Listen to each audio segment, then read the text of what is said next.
समर्पयाम। ओम नमो भगवते वासुदेवाय नमः। ओम नमो भगवते नारायण नमो गोविंदाय नमो मधुसूदने नमो गिरिधरे गोपीनाथे नमो निमाई चांदे बाउले नमो सन्यासी बाबाय नमो। ओम नमो भगवते लोकनाथाय नमो। लोकनाथम ब्रह्मचारी जुगेश्वर महात्म रुग सुख दुख तापवश्च शांति प्रदाकरम नमो नमः। यदा यदाय जमस्य ग्लानि भवति भारतम वैभ कामनांग धर्मस्य तदत्तनांग सृजना हम्यम।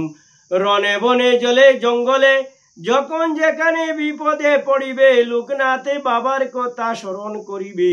লোকনাথে বাবা বিপদ থেকে রক্ষা করিবেন। জয় গুরু লোকনাথে ব্রহ্মচারী জীবনী কথা কি জয়। লোকনাথে ব্রহ্মচারী ব্রহ্মচর্য পালন কতনে। হে ভক্তবৃন্দ, আজ আপনাদের ব্রহ্মচর্য ব্রত কিভাবে পালন করতে হয় তাকে কাকে ব্রহ্মচর্য ব্রত বলে সেই সম্বন্ধে আলোচনা করিব। জয় বাবা লোকনাথ বলে সবই এই চ্যানেলে একটু লাইক করে দিবেন। ব্রহ্মচর্য ব্রহ্মচর্য কথার প্রকৃত অর্থ হলো ব্রহ্মের বিচরণ, অর্থাৎ ভগবানের সম্পূর্ণ আত্মসমর্পণ। মানব শরীর সপ্ত ধাতুতে গঠিত, যেমন রস, রক্ত, মাংস, মেদ, অস্থি, মজ্জা ও শুক্র। এই সপ্ত ধাতুর মধ্যে শুক্রকে বীর্য বলে। আর তপস্যার দ্বারা এই বীর্যকে পতন না ঘটিয়ে শরীরের মধ্যে রক্ষা করাই হলো ব্রহ্মচর্যের উদ্দেশ্য। বীর্যের প্রতি বিন্দুতে কোটি ব্রজের শক্তি নিহিত আছে। ব্রহ্মচর্য ব্রত ও তপস্যার মাধ্যমে বীর্য রক্ষা করলে সাধকের দেহে ওজ অর্থাৎ ব্রহ্ম তেজ উৎপন্ন হয়। এই ওজ সাধকের মস্তিষ্কে অবস্থান করে তাকে শ্রেষ্ঠত্ব প্রদান করে। স্বয়ং মহাদেব বলেছেন, যে ব্যক্তি ধৃত বীর্য ঊর্ধ্বরেতা, সে মানুষ নয়, সে দেবতা।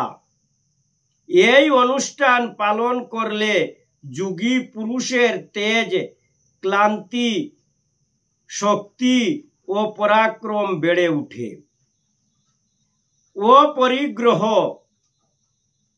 অপরিগ্রহের প্রকৃত অর্থ হইল বৈরাগ্য সিদ্ধি। জীবনে বেঁচে থাকার জন্য ন্যূনতম প্রয়োজনে সন্তুষ্ট হয়ে ঈশ্বর আরাধনা করাই হচ্ছে অপরিগ্রহ।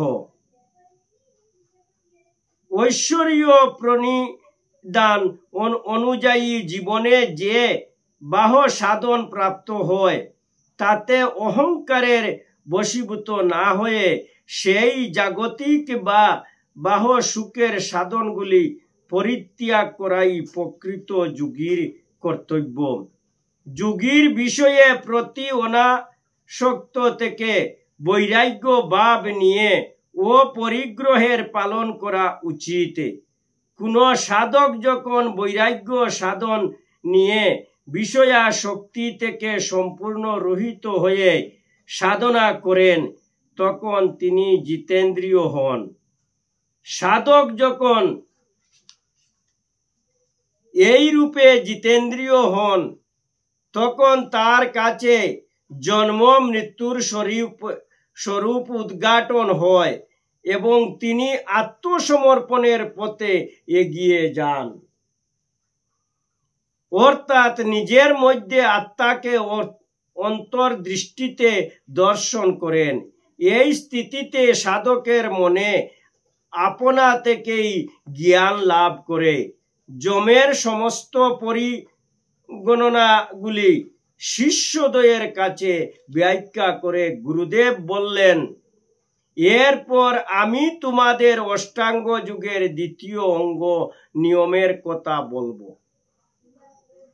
নির্জন ঘন বনের মধ্যে দিয়ে নিরন্তর পথ চলা এবং কোথায় কোথায় লতাপাতার কুটির বানিয়ে রাত্রিবাস এবং গুরুদেবের থেকে শিক্ষা গ্রহণ করে লোকনাথ কিন্তু থেমে থাকেন না।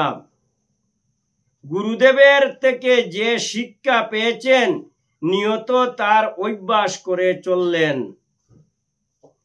কোনো প্রশ্ন তার মনে জাগলে পরদিন সেই প্রশ্নের উত্তর চেয়ে নেন আর গুরুদেবের কাছে অষ্টাঙ্গ যুগের একটি অঙ্গের শিক্ষা পেয়েছেন।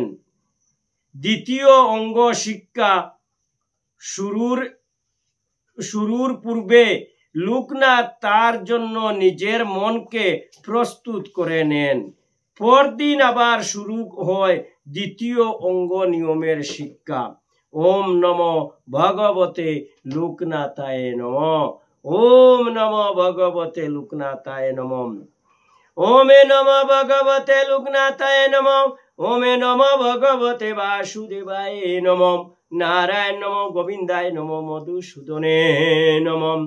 হে দয়াময় বাবা লোকনাথ ব্রহ্মচারী, এই অষ্টাঙ্গ যুগের কথা যে আজকে আলোচনা করিলাম ব্রহ্মচর্য ব্রত সম্বন্ধে, যদি আপনাদের ভালো লাগে কৃপা করি এই চ্যানেলে জয় বাবা লোকনাথ বলে একবারে লাইক করে দিবেন, যাতে বিশ্বের সনাতন ধর্মী যতই আছেন সবার কাছে যেন বাবা লোকনাথের এই কথাগুলা পৌঁছতে পারে। জয় গুরু লোকনাথ ব্রহ্মচারী কি জয়। জয় গুরু লোকনাথ ব্রহ্মচারী কি জয়। জয় গুরু লোকনাথ ব্রহ্মচারী কি জয়। হরে কৃষ্ণ কৃষ্ণ কৃষ্ণ হরে হরে, হরে রাম রাম রাম হরে হরে। বল হরি বল হরি বল হরি।